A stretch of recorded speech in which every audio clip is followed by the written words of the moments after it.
What up mga solid subscribers on? So guys, meron tayong di-discuss. Actually, nakita ko lang to guys. No? Someone just sent me this link no from Reddit po guys. No?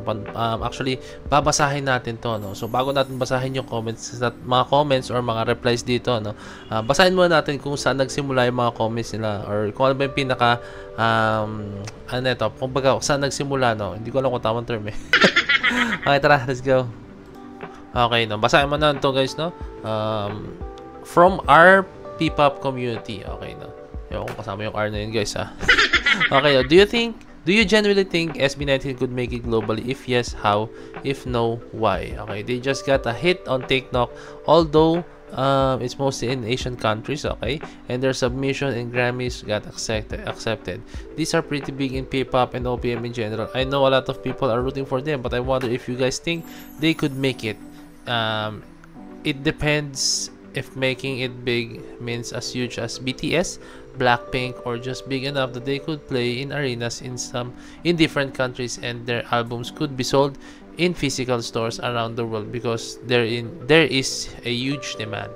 Okay, now they have the biggest potential out of all active P-pop, okay, P-pop groups, but I think the furthest they can go is having really dedicated fandom. Wait lang guys, mayusin na ako. Okay na. May nais na ako guys, yung wiring na ipit. Okay na. Biggest potential. Okay. But I think the furthest they can go is having really dedicated fandom internationally that could afford them to tour for years to come. I could also see them enter Global 200, but I don't see them ever hitting top 100 unless they get a Cupid moment, which is like winning the lottery. Okay. Respect natin yan. I think there could be a massive Filipino act globally in the next couple of years, but I don't think it's gonna be SB19 or P-pop group. I'm betting they could be a band or indie artist because as much as you want to separate P-pop from K-pop, I think it'll take a long while for that to happen internationally. It took K-pop 3 decades before the world kinda understood the genre, and even with that, still not as mainstream, but it's more of fandom driven. Okay, discuss muna natin yung bagay na sinabi niya guys na okay. Doon muna tayo sinabi niya guys na sa tingin niya raw is hindi daw po niya tingin na kaya ng SB19 na makapasok even sa top 10 global na guys, no. Hindi daw po kaya makapasok ng SB19. Ako for me guys, hindi na alam kasi guys, alam guys kung ano pwede mangyari, no. Marami pwede mangyari. Pwede naman kasing SB19 will get lucky and then alam mo yun, biglang merong isang kanta sila mag-hit as in, no. Although marami silang kanta na guys na nag-hit, ha. Damn, yung Mapa, ano pa ba, Gento, di ba? Ang dami guys, pero alam mo yun, kailangan meron pa silang isang kanta talagang all over the world guys, no. Talagang lahat alam yung kanta guys, no. I think kaya naman guys. Yung sa K-pop kasi guys, no, aminin natin guys, iba-iba yung level na abot ng K-pop guys, no, as in. Pero dahil naman yun sa pagpupursigin nila guys, no, hindi naman sila napunta ron dahil sa ano ba, isang pitik lang, no. As in, lahat yun pinaghirapan po talaga nila. Na isa pa guys, bago pa lang din po yung, although na hindi ko sinasabing sobrang bago na like, kahapon lang, no. Diba? Halos bago pa lang po, no. Like yung 1Z Entertainment, no, kinakapapa nila, hindi pa naman ganun kalaking company ang 1Z Entertainment, no, di ba? Pero syempre sa mata natin malaki niya, no? Pero for them, no, hindi pa sila ganun kalaking company, no, di ba? Kaya kinakapapa nila yung mga bagay, like yung mga resources nila, lahat guys, ginagawa nila ng paraan para po makapag-perform sila all over the world, no. Okay, so yan, meron ako ditong comment guys na i-focus na, basahin ko to. Okay, no, merong isang user talaga yan. Account dito guys, sasabi, no, simple answer, fanbase nila wouldn't spend on them in all honesty, especially global fanbase nila. Never once did they have a sold out concert outside the Philippines. The venue is more than 5K na. Okay, sige, pahirapan pang mapuno yun. Truth is, if paramihan lang ng likes, comments, and shares sa social media, kayang sumabay kahit against US artists kasi free lang naman na mag-like and share, etc. Pero if kailangan na gumastos dyan, talo ang fanbase nila, locally and globally. Pinagagatasan lang talaga sila ng mga foreign YT reactors for contents and views, and tuwan-tuwa naman yung fanbase nila, no? So, okay. Bigay tayo dyan. Dito muna tayo guys na yan, fanbase nila wouldn't spend on them in all honesty, especially global fanbase nila, no? So I think Parang nilahat niya kasi guys, parang nilahat niya, no? Meron din pong mga gumagastos talaga, no? Like bumibiyahe pa po para mapanood ng SB19, kahit gumastos sila ng magkano guys, no? Meron naman guys, nilalahat niya kasi guys, no? Hindi lang totally 100%, no? Kaya syempre, hindi pa naman talaga nung yung tawag dito, yung market ng SB19 sa ibang bansa, no? Kaya parang wala pa silang, ewan ko kung meron nun guys, no? Like yung mga, di ba meron ba yung mga promo ba tawag dun guys? Like pag pagpunta rito, may kasama ng hotel, may kasama ng ganyan guys, no? Kumbaga meron na siyang mga kasamang amenities or comment down below, hindi ko alam kung tama tawag. Diba, no? So wala pa silang masyadong ganyan guys. So I think pag tumagal guys, pag pumutok na SB19 all over the world, pwede na rin yan guys, no? Pwede na mabitbit, no? Parang naka-package na po siya na, no? Okay. Never once did they have a sold out concert outside the Philippines. The venue is more than 5K, no? Okay. Search nga natin guys. Okay guys, no? So may kita nyo rito guys, no? Yan. Simula at wakas World Tour SB19 has achieved multiple sold out shows, no? Okay, sold out shows, check na. Yan, including the kick-off in the Philippines and the Singapore and Tokyo tour, no? The sold out status highlights the popularity of the group and strong support from their fan base 18, okay? Okay, yan. Philippine kick-off. The first night of the tour arena, May 31, was officially sold out in under 7 hours, no? Okay, hindi natin ko consider yan since sinabi nga niya, no? Balikan natin yung sinabi. Yan, no? Binalikan ko yung sinabi niya guys, no? Outside Philippines daw po, no? Outside the Philippines. So, kung i-consider nando like Singapore, Tokyo, no? And other shows guys, no? Okay. Dito mo tayo guys sa Singapore, no? Ayan, may kita nyo, Singapore. The tickets for the Singapore show at the Arena at Expo on August 24, 2025 were sold out.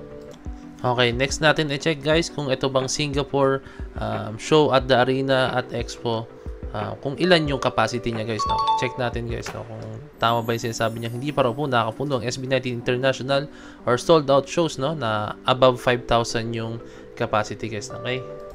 Yun, kita nyo naman guys, no? Malinaw na malinaw pa guys, no? Yan. Arena Expo at Expo in Singapore has a seating capacity up to 6,700 people guys, no? 6,700 people, no? So matik yan, mas taas sa 5,000 yan, ha? So making it a popular venue for mid-sized concerts and events, it is designed to provide high energy atmosphere while maintaining an intimate feels for attendees, no? Hindi ko lang ba't binasa ko pa yun. So yun guys, no? 6,700 guys, no? So doon pa lang mali na siya, no? So hindi ko na titingnan yung isa sa Tokyo, no? Kasi dito pa lang mali na po siya, no? Okay, balik tayo doon. Yan, okay. Back to you, my friend.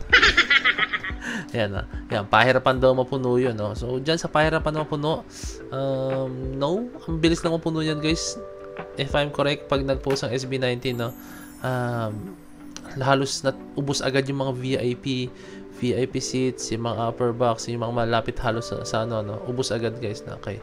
Yan. Truth is, if paramihan lang ng likes, comments, and share sa social media, kayang sumabay kahit US artist. Kasi free lang naman mag-like and share, etc. No? So tama, actually agree ako dyan guys. Agree ako, sinabi niya yan. Dyan lang ako sa'yo mag-agree. Yan. Pero if kailangan gumastos dyan, talagang fanbase nila locally and globally, no? So sinabi ko sa inyo yan guys, no? Hindi pa ganun ka na talaga ang SB19 Laliwansi Entertainment, no? Yan, pinagagatasan. Ito, dito tayo sa next guys, no? Pinagagatasan lang daw sila ng mga foreign YouTube reactors for content and views, at tuwan-tuwa naman yung fanbase nila guys, no? Yun, tayo dyan. So yan guys, no? See, I think meron ding iba, no? Pero hindi naman lahat, no? Pero alam niyo guys, no, win-win situation po kasi yan guys, no. Kahit nagre-react po yung mga foreign reactors diyan sa SB19, no. Dagdag ano rin kasi yan, dagdag engagement din po sa SB19 yan, no. O sige, nag-view sila diyan, ginagawa na ng reaction video yung SB19, no. Pero at the same time naman guys, no, although na okay, sige, kumikita rin sila, no, dadagdagan yung subs nila, no. Pero ulitin nga sa inyo, win-win situation po yan, no? Nakikilala rin po ang SB19 all over the world, no? Kunyari, meron isang foreign reactor sa Korea, di ba? Sa Korea siya naka-base. Tapos syempre, sikat siya na foreign reactor sa Korea, di ba? So, darating yung point guys, no, na may kita mo doon guys na makikilala ng ibang mga taga-Korea. Ay, ba't nire-reactan ng Korean YouTuber to SB19? No? Sino ba to? So, mapanood nila ang SB19. No? So, yung word na ginagatasan, no? For me, win-win situation yan. For me, win-win situation yan lalaki sa akin. No? Hindi lugi ang SB19 dyan kapag ganun yung nangyari po. No? So, ayun lang. Yun na naman yung para sa akin. No? Yung nag-iisang umagri lang ako sa kanya, guys, is yung yung sinabi niya is paramihan lang ng likes, comment, kasi free nga lang naman talaga yung like and share, guys, no? Pero tandaan nyo, kahit free yan, yung puyat, yung pagod, guys, no, diba? Yung effort pa rin po para bumoto, no, and mag-like and mag-comment po sa mga post ng SB19, no? Para lang syempre umangat ang SB19. Hindi rin po biro po yun, guys, no? Hindi biro yun. Kaya kung sabihin niyang free lang, parang akala niya siguro napakadaling gawin nun, guys, no? Mahirap yun, believe me, guys, no? Yung mga ganyang klaseng bagay. Kaya hanga rin po ako syempre sa 18, no, dahil nagagawa nila yung mga ganyang bagay, no, despite na syempre may mga work yan, nag-aaral yan, yung iba dyan syempre may family, meron ding inaalagaan, no? Pero nagagawa nila ng paraan, no? So, di ba, actually for me hindi siya imposible mangyari na ma-hit ng SB19 yung global stage po talaga, no? Hindi na imposible yan, no? Ang atin lang naman, guys, is suportahan na lang natin yung sarili nating kababayan, no? So, pero yung mga ganitong klaseng comment, no, I think nagiging ano lang siya, nagiging kung ano yung obserbasyon niya, no? I think irespeto na lang din natin, no? And at least hindi siya yung mga to the point na ibang mga nagko-comment na yung walang substance yung mga sinasabi. Basta kung ano mga sinasabi. Siya naman, ano naman siya, kahit papano, nagbibigay naman siya ng mga kanyang insights, no? Diba? Sa mga ganyang klaseng bagay. Kumbaga, ginastify niya yung sinabi niya po, no? So, yun lang. Meron lang siya mga bagay na sinabi niya, pero dapat ni-research niya po muna, no? Yun lang naman, no? Pero, syempre, okay lang yan. Ganyan naman ang buhay, no? Minsan talaga, may ganyan mga tao talaga na okay lang naman na mag-comment sila, no, or magsabi. Basta as long as didepensahan nila yung sinasabi nila, no, bibigyan nila ng substance po talaga. Okay? So yun lang, guys, maraming salamat, no, pero huwag niyo kalimutan syempre mag-leave a like, subscribe, and kindly ring na notification bell para alam niyo po pag ako nag-release ng bagong video, no. So maraming salamat. So this is Point Pen signing out. Peace. Let's G.